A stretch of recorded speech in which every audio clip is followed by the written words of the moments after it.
Rada boss, kubos. For today's video, magluto tayo ng Paris. Ang diwata ng Adsman, andito na sa inyong harapan. Lami. Imalami.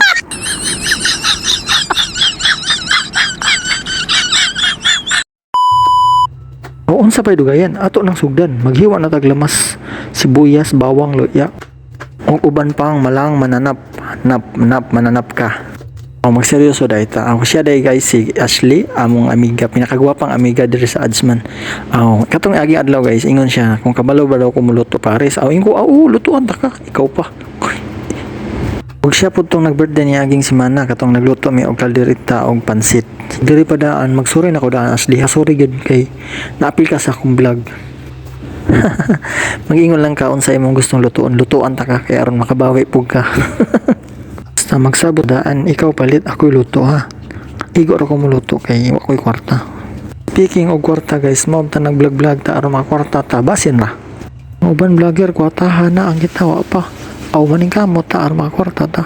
Basin di ay. Sunod kita na pud may makakwarta. Maning kamot yung tag-vlog bisan kapoy ganig istorya la sige ra laban ra. Para balik ta sa atong giluto guys. Kini pagkaluto dinalian na ni guys. Mag-rice pa ta ako kaso anay oras kay mo trabaho pa ko. Pako. May makaon ra. Okay, pites na nagibutang nga nagmantika kay magisa na. Human ibutang ang mga panakot para mahuman na gikapoy na. Pero sige pa, di gyapon ta mo undang basta di ta makakwarta. Tanawa lang ni medyo ha aron malingaw ka. Kanindot lamang guys, baka nang magluto ka nya nay ganahan sa imong niluto aw mudayeg gyud sa imo aw ganahan gyud ka. Pero ang tinuod bisan wala may imong luto, may nga sila lami aron makaluto kag otro. Kadra di ay. Bitaw ba guys, kining Paris gid lami gini kayo, makamingaw mi. Kay sa Manila pa ko. Oh, sige ko ka na ni bisan nga halos adlaw.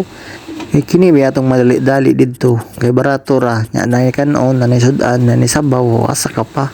Dili lisod pangitaon kay bisan asa na kanto na agyod ang Paris. Kanindutan sa Pinas kay daghay kan-anan. Di yuga magutman. Mao kung mag-abroad ka o mingawon kag Paris, mao ni nagluto mig Paris ron kay gimingaw mig Paris. Day ko sa mga tigimo og Paris diya sa Pinas. Kay tungod ninyo daghay nabusog ng mga tao. Isa na ko ato sa una. Pero di pud lalim may lutuon guys kay grabe dugay kayo mahuman kay imo pa man ni plat og maayo. Mahurot po lang atong gas ani sige pakulo. Ni taba guys kay wa may taba diri lisod pangitaon. Sumadara gyapon bisan way taba kay baka man. Baka maiba na siya, wag ka na lang umasa. Sana talaga. Anong nilagay? Hindi mapalagay. Break it down nyo. Nag-rapper na tayo guys. Balik tayo sa niluto guys. Isang kulo na lang to. Tapos na, matitignan natin yung inasam-asam natin na Paris. Tapos nito guys, lalagyan natin to ng palapot para talagang masabing totoong Paris. Totoong Paris talaga. Kasi pag ang Paris hindi malapot guys, parang hindi siya masarap. Naya natin ang Paris talaga may medyo lapot. Hindi naman yung sobrang lapot, yung tamang-tama lang. Ayan ganyan. Ayan guys, luto na yan guys. Kakain na ako. Yum. Tapos kakain din si Diwata dito katabi ko. Lami. Diri na lang guys. Salamat.